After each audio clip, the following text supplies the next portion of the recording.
Ready? Bismillah ar-Rahman ar-Rahim. Assalamu alaikum wa rahmatullahi wa barakatuhu. Brothers and sisters in Islam, there's a frequent question I get asked a lot, especially by sisters. And the question is, if Allah subhanahu wa ta'ala commanded hijab, then why isn't it mentioned in the Quran? Now, I feel a little bit awkward in talking about this because I'm a male. I really prefer that if a sister or a woman talked about hijab herself, it just comes out a little bit more, I guess, non-biased. But I assure you, I'm not being biased about this purely out of, Islam and Sharia and intellectual knowledge from the Quran. Actually, my answer to this, for those of you who do want to know, and without judging anybody, the word hijab is actually not in the Quran. In fact, it shouldn't be in the Quran, because the word hijab linguistically in Arabic doesn't mean the Islamic attire that you talk about. Hijab means to cover.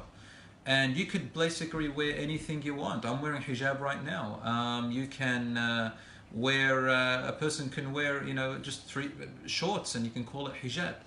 So the word hijab is not the correct definition of the Islamic attire that we talk about, that Allah subhanahu wa ta'ala has commanded Muslim women to wear. Rather, it was a word that was later on introduced as time went on in the Islamic era, but definitely not at the time of the Prophet, peace be upon him. So what does the Quran say? The Quran talks about 2 pieces of clothing for the women especially. Number 1, Allah subhanahu wa ta'ala begins in Surah An-Nisa with something called jilbab. Jilbab means a loose-fitting, non-transparent garment that covers the entire body from the shoulders all the way down to the bottom of the feet, with the hands uncovered. So what Allah subhanahu wa ta'ala says, He says, وَلْيُدْنِينَ عَلَيْهِنَّ مِنْ جَلَابِيبِهِنَّ let them grab their jilbabs, which means the outer garment that covers the body loosely and non-transparently, and let them sort of wrap it around them a little bit. And what it means is that any piece of clothing that you wear that is loose and non-transparent, and to make sure that you cover yourself just in case of the wind and things like that. So basically non-tight and non-transparent. As for the actual scarf that you wear on the head, now that's called a khimar. And khimar, you probably find this interesting, it's used also for the men. Men and women wear khimar. And you've got to look at it from the linguistic sense. In the time of the Prophet, peace be upon him, even today, such as in Saudi Arabia, Qatar, Emirates, places like that, you'll find the men actually wearing that khimar. And you can see its shape. It covers the head, covers the shoulders and a bit of the back. Men wear it themselves, it comes a little bit out. And khimar literally means something which covers the head. And that's why the word khamr, alcohol, comes from, because it intoxicates the mind, or it covers the brain. So khimar is a piece of cloth that you wear over your head. They used to wear it especially in the sand dunes or from the heat of the sun. So what Allah subhanahu wa ta'ala tells the women to do with their khimar, right, says, وَلْيَضْرِبْنَ بِخُمُرِهِنَّ عَلَى جُيُوبِهِنَّ let them draw back their khimars, which the men also wear, but the women, let them draw their khimars over their jayb. Yadribna means to draw back, to cover, to sort of put on the side.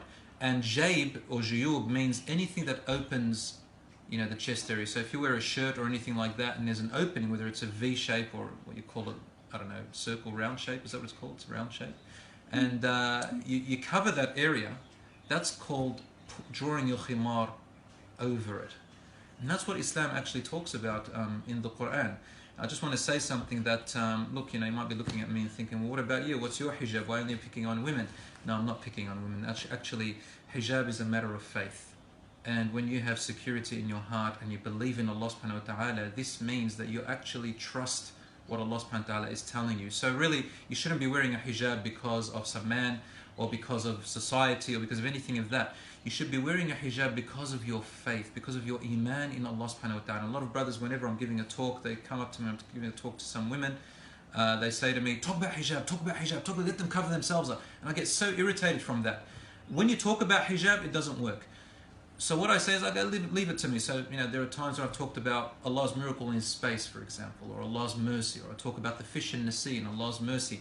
And often I've found that women, they say, you know what, I want to get closer to Allah, I want to start praying, I want to put on a hijab by themselves. Why? Because it's connected to faith. When your faith and connection with Allah is stronger, you love to please Allah subhanahu wa ta'ala and you wear it better. And that's part of the reason why I have a beard, you know, because it's really based on faith and nothing else.